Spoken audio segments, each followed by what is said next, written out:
Grace to you and peace from our Lord Jesus Christ.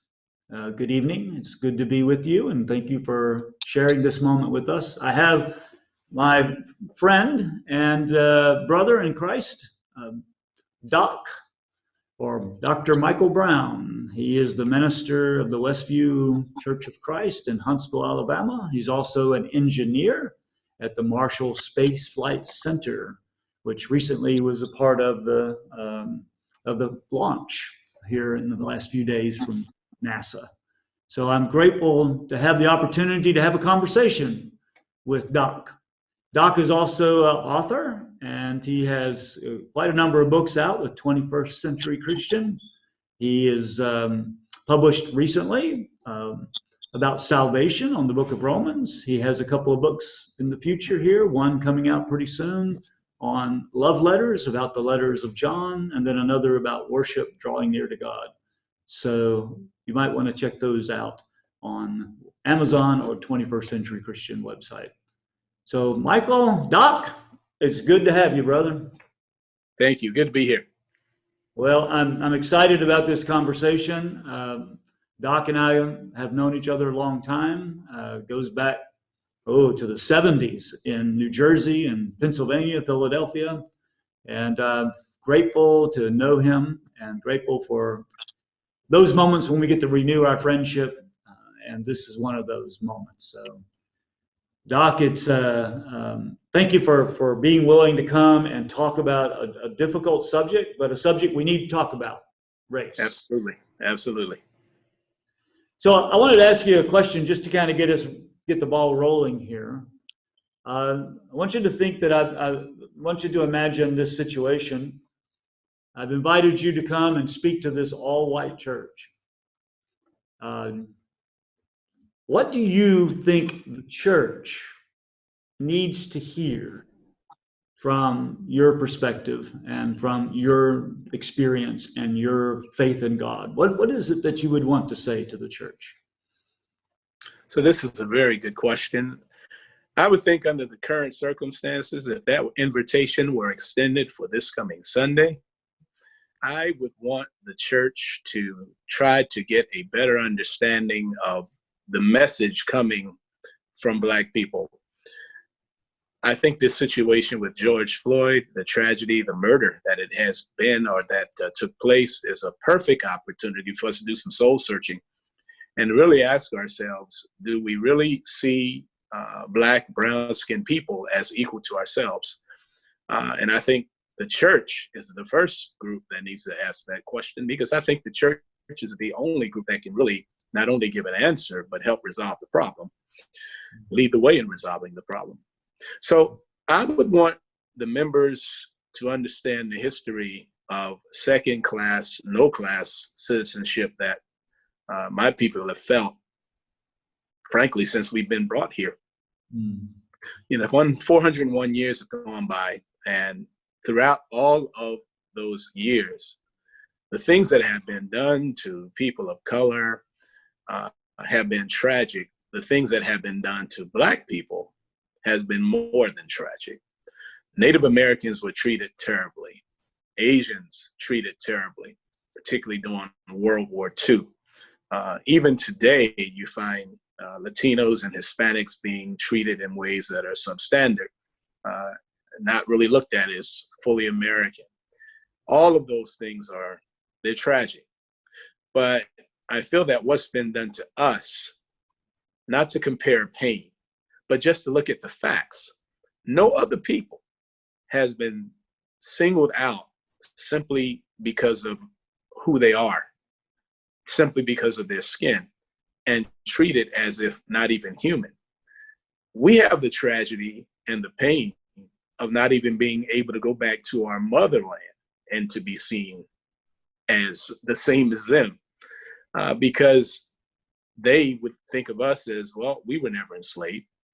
We think about Asians, we think about Latinos, other groups of people, all precious in God's sight. None of them share the same pain of slavery that my people share. And so we have a unique pain because of our unique tragic experience. And this is not something that just dates back, of course, to the 60s. This goes back a long time. There's been touch points in our country.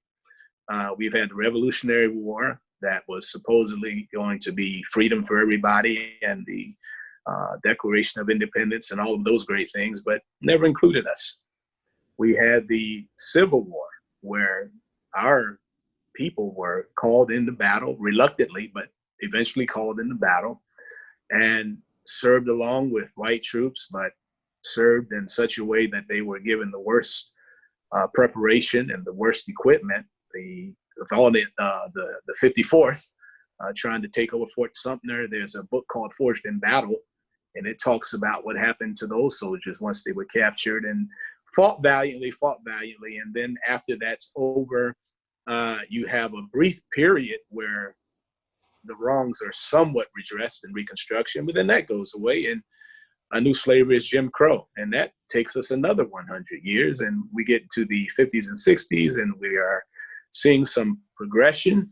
But then after that's gone, within a few years after that's gone, we're back into more of a tragic situation, poverty and disease and so on and so forth. And here we are now in 2020, and we're still dealing with the type of ill treatment.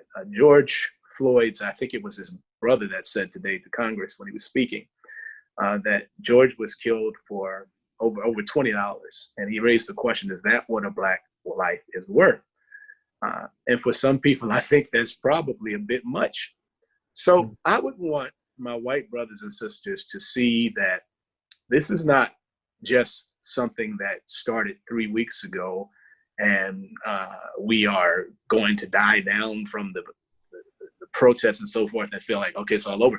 I'd want them to see and use this moment to recognize the history of ill treatment toward their fellow brothers and sisters, and to be sensitive enough to it to have skin in the game with us, and to stand up with us, and to really support us as we try to undo some of the injustices, all of the injustices, the laws, the rules, the regulations that are perpetuating those injustices even to this day. What I hear you saying is that I need an appreciation of the historical trauma that Black people have experienced on this continent for 400 years or more. The trauma of slavery, the trauma of Jim Crow and segregation, the trauma of, even as the civil rights movement began, there was the economic practice of redlining was a practice that isolated communities that were not going to be given loans, and they couldn't build wealth, they couldn't buy homes, and so the wealth building was never equal. And whites were able to buy houses and build wealth, and Black families were not able to do that. And then after the civil rights movement, we move into a period of mass incarceration, kind of, as Michelle Alexandra called it, a new Jim Crow. Yes. So that seems so outside of our purview. We don't know. We know some of that story, but we don't know the experience of it, and we don't know the effect of that historical trauma. And I remember one time you told me, and it's always stuck with me, that you talked about this, how the trauma of slavery still has an impact on your experience of life in the United States. Oh, it certainly does. It certainly does. I can remember some of my experiences growing up in Trenton, New Jersey. I'm single digits, but I can remember being watched in every aisle of the 5 and dime store by some white older gentleman or older lady at the end of the aisle. And I had money, and I was actually in there trying to buy something because I was given Christian upbringing, not to steal, just looking in there to buy, but somebody would just always follow you. That's just one quick memory, but I say that to say this. I experienced that several times. Even today, when I'm in the supermarket and I'm looking at groceries, I make sure that if I am going to take something off the shelf and look at it, this is if we're carrying a basket. Something triggers my mind where I'll pick up some item, and I might have my phone in my hand to make sure that I'm following my shopping list. And if I put the item back, I make sure I back up to the center of the aisle and put my phone in my pocket again, because I don't want anybody to think that I'm sticking something in my pocket. Now, that's just, I know that is triggered from what happened, 50 years ago. But the fact that I have to even have that thought speaks to the type of experience that African Americans have. Those of us that are my age, and oh goodness, for those that are younger, I feel even more sorry for them. Yeah, I think that's a great point, and that's the experience that I have no clue about. Right, I have no clue what it feels like to have that watching eye on me, just because of the color of the skin.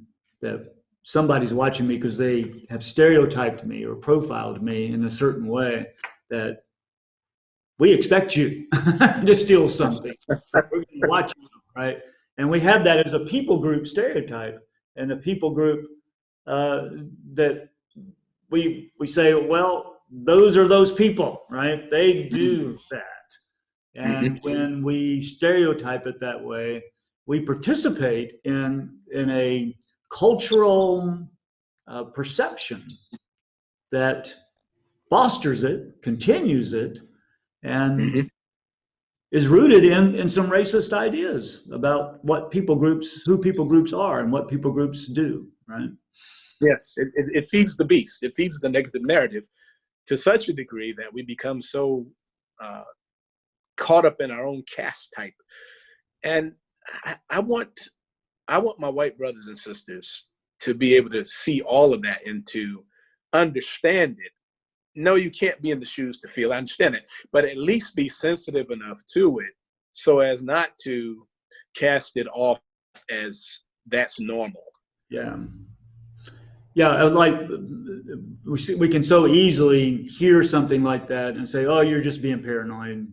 That's not a real thing. That's not a real thing. And our country is free, and our country is good, and our country has always promoted people to lift them up. And well, that's not the experience of everybody, and that's what we need to hear. I think I know I need to hear it. I need to hear that from people of color to describe to me what it is to live like that, what it is to have that talk with your son about police and being stopped by police, and what it is to experience the fact that you're not really wanted in this neighborhood, or the bank doesn't really want to give you that loan, not because you don't have the same equal income as the white person who comes in for the loan, but because you're black, you're more of a risk. And you've been redlined perhaps out of that loan. And consequently, there's so many inequalities that unemployment inequalities, wealth building inequalities, incarceration inequalities. You could add to the list, I'm sure. And I think that speaks to what I think is really kind of the protest is about. And you tell me if this is right or wrong. You tell me what your perspective is. I want to hear it. But the protests are really about systemic problems. I would definitely agree with that. I would definitely agree with that. A lot of the young people that I talk to, the young people that I know, and then I'm sure they're representative, or at least they're represented in the ones that are protesting. They see it. They see, again, that old expression, you coming up to bat, you got 2 strikes, you're not going to even get a third pitch. That, to use one of your baseball analogies, but that is that's a very frustrating thing. You talked about the inequalities. I'd want my white brothers and sisters to really recognize that those inequalities are there, and they are real. And yes, this is a great country. I've been out of this country several times. I wouldn't trade it. But at the same time, there are a lot of negative things here. And it's not just some of the stereotypical responses. These people that don't have jobs just don't want to work, or these people just didn't do the best they could in the time when they were preparing schools. Well, what if the school's no good?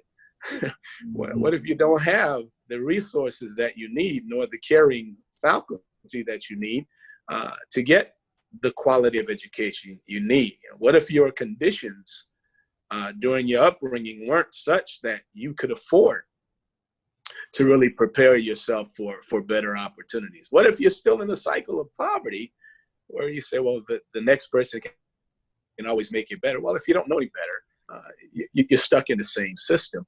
So that's another thing. It really falls under the same umbrella. If I was speaking to your church, I'd want to say, as the young people say, get woke. Know what's going on and know why these protests are taking place, and know why it's such a painful thing, and recognize the injustices that are there, not just in this recent case, but they've been here for years.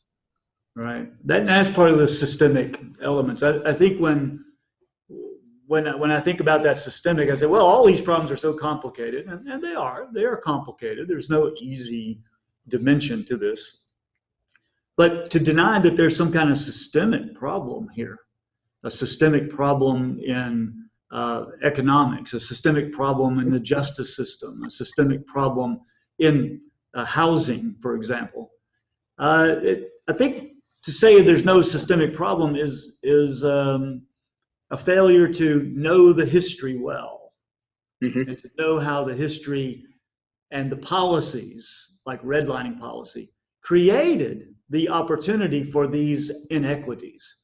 And that's the system we're talking about. We're not talking about necessarily, all white people hate all black people, something like that. I think typically, at least in my experience, white people don't hate black people. There are some, of course, absolutely. We've seen some of that here recently down in Georgia, for sure. But I don't think, in my experience, typically that's the case. In fact, white people will kind of deflect and say, "Oh, some of my best friends are," that kind of thing. Yeah. But I think what we fail to do, and what we need to learn, and what we need to hear, are the stories and the history that created these systemic inequities and these systemic stereotypes that we put people in so that they are not able to live without the pressures that I'm able to live without. I don't have to live with those pressures. You, my brother, have to live with those pressures.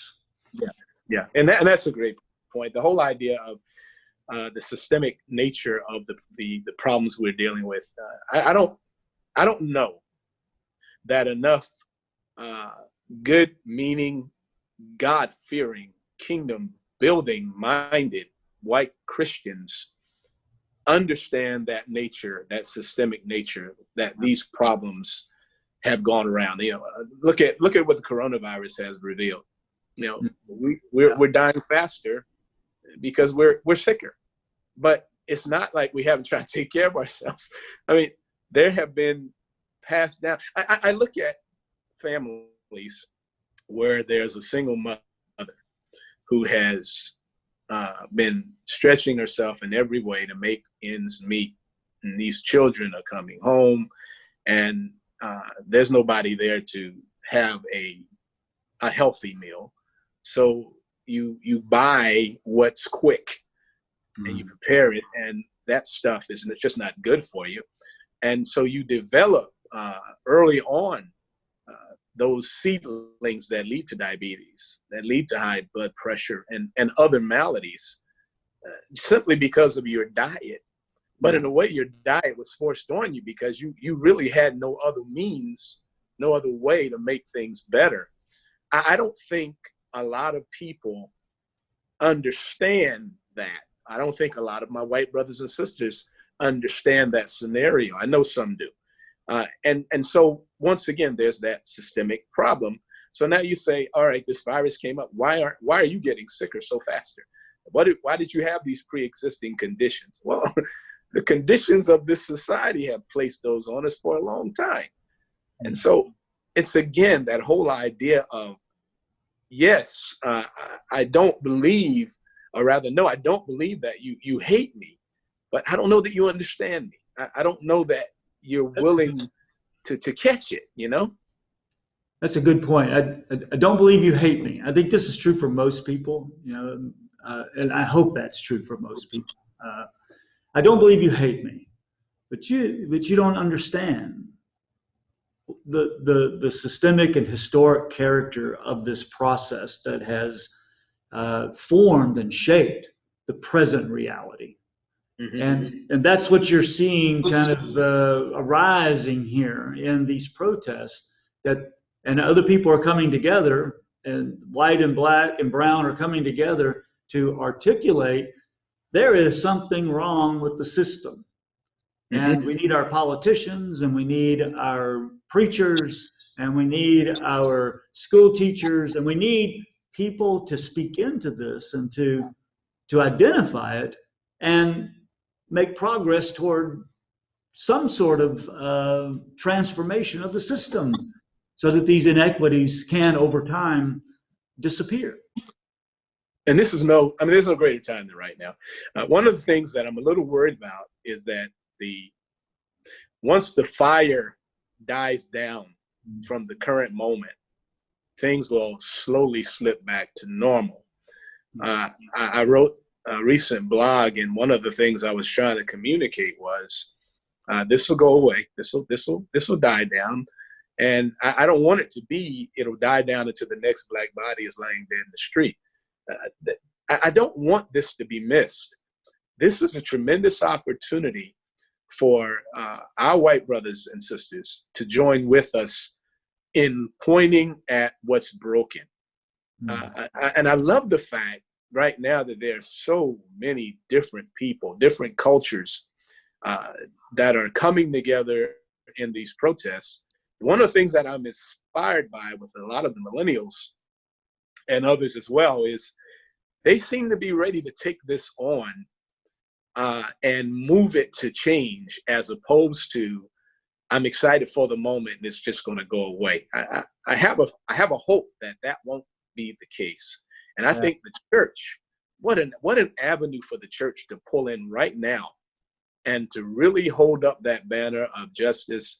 And I would love to see our white congregations this Sunday make bold declarations of a commitment to support any and every effort to reform the systems that have shown themselves to be such systems of injustice. I would love to see people have skin in the game, as opposed to just platitudes about it. And I think this is a great opportunity to do it if we're willing to do it. Yeah. So if you're going to say I'm here at a white church, and Doc, I just don't know what to do.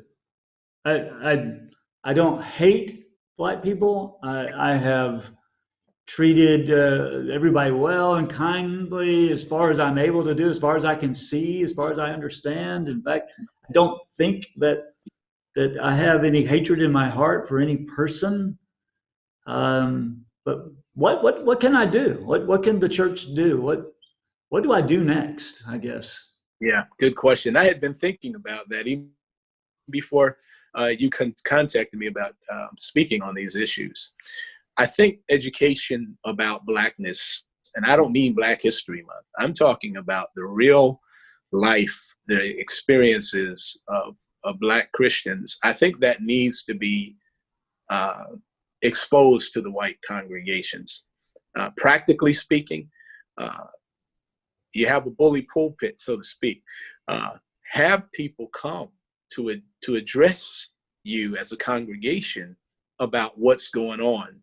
I don't mean these are sessions of, oh, you guys are so terrible. Nothing at all like that. But this is the experience that I want you to understand.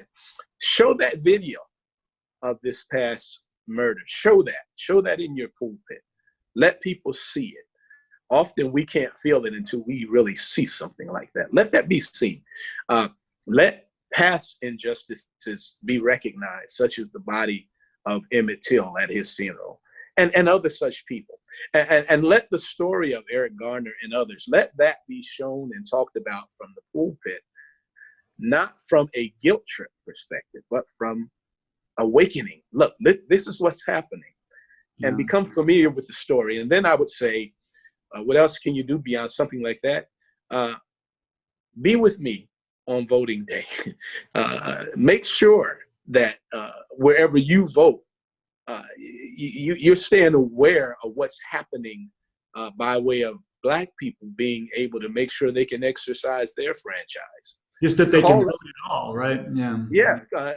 Call out what happened in Georgia the other day. Just be on the line and lend your voice and your body and your money to help address these clear and present dangers in such a way that we know you are with us. I don't want, and I hate this actually, I don't want a quote unquote white church to try to be Black. I don't want that. I went to a white church last year. There was an event that took place. It wasn't a worship service, but it's some sort of event. And it was a comedy show. That's what it was. I went, and it was a great comedy show. They had this troupe come on. They did a great job, and they've been all around other places. In the intermission, at the end, as they were closing off, the preacher jumped on the stage and tried to rap along with the band. I guess to show himself connected in some way. I don't need that. I don't need that. I want you, be yourself, be genuine. Don't try to be me in that sense. You don't win me by trying to patronize me like that. But I sure could use your support and your voice in every opportunity you get to address some of the things that are happening to me, that are happening to my people. And that in itself shows me a bit of support that you do understand, and what you don't understand and feel, you're at least willing to try to empathize with. Yeah. So what I hear you saying is we need to listen in order to understand. Place ourselves in a way, even a submissive way, to say, okay, I'm here to hear you, and I need to understand your experience. And I can then appreciate the systemic character of your experience with this country and with the systems that are in the country. And once we understand, then once we have some sort of understanding, we're not ever really going to understand, because we can't walk in those shoes per se, but we can understand enough to say, oh yeah, I see the system, and I see how the system has worked against, and I see how the system has divided, and how the system has created inequities, and policies have created inequities. Yes. And then be able to stand up and speak about it and say that we need to do something about this. Exactly. That's the type of thing. And I believe, I truly do believe, as far as Christians are concerned, when you are genuinely Christ-centered and you are exposed to wrong, just raw wrong, it will have such an impact on you. It will shatter some of your own invisible prejudices, if I can say it that way. Yeah, we're not aware of things like, yeah, I didn't know that. I was thinking that. Yes, you really were. It'll shatter that when you get a chance to see what somebody else is dealing with. And I have a lot of hope in that, because when you do have that understanding and that recognition and that eye-opening sense of recognition, you put your body on the line as well, and you're willing to address it.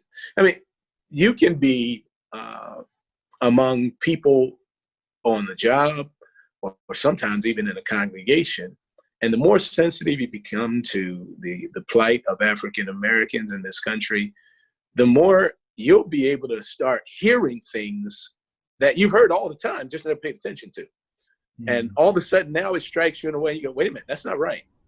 and you stand up for it. You stand up for it and you address it, and that takes us all a ways further down the street for a better understanding and a better experience. Yeah, I hear that. I think that's a good point. And it seems like this, the death of Floyd, Mr. Floyd, has opened some eyes to some of the abuse there, and has created a kind of, wait a minute, that's not right. Yeah. What happened there? What was that about? How could they do that? And what lies behind that? Does that happen all the time? Does that happen a lot? If we didn't have cell phone cameras, what would have been the result of that? And maybe that creates in us, we who are believers in Jesus, we see something like that. We all say, the good cops say, the Christians say, the white people say, the black people say, all look at that and say, that's wrong. Yeah. Yes. Yeah. And we need exactly. to Exactly. It's so interesting. It's so interesting. One of the things that another thing that I'm concerned about at this moment is the patronization of the moment. Let me give you an example I'm talking about. I watch some of these movies that come on Netflix or Amazon Prime.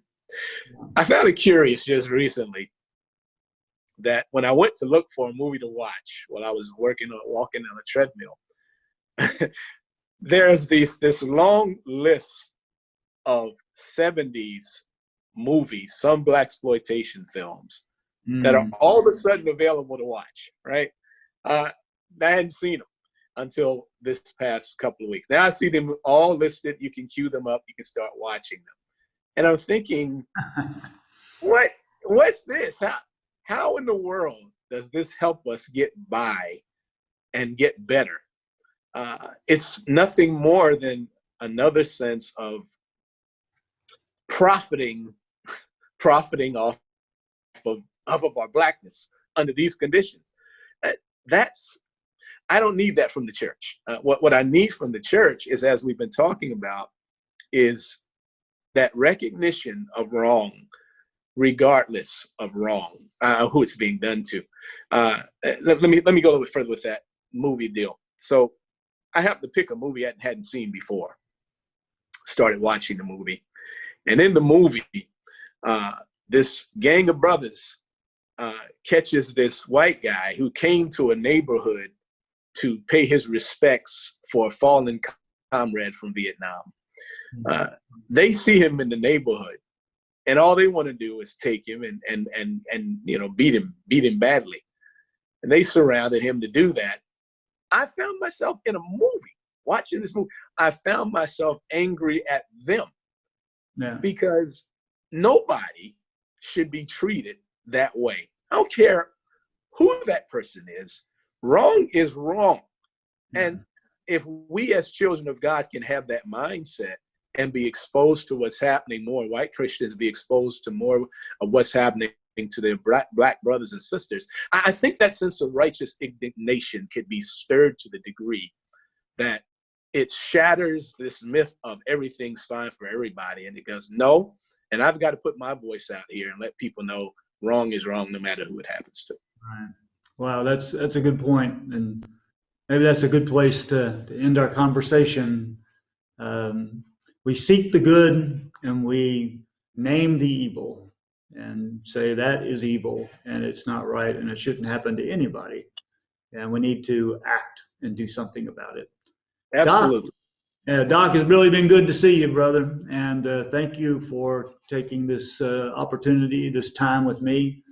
And I'm so grateful to have you as a voice where I can listen and learn. So thank you very much for being here. My pleasure. My pleasure. I really have enjoyed it. And I look forward to being able to hang out with you again. Yeah, I hope so. After this COVID thing's over, maybe we can do that. We missed some opportunities this summer because of that. And I hope we can recreate those in the future. We'll try to redeem it. Yeah, there you go. There you go. May the grace of our Lord Jesus Christ and the love of God and the communion of the Holy Spirit be with us all. Amen. God bless, brother. Take care. Take care.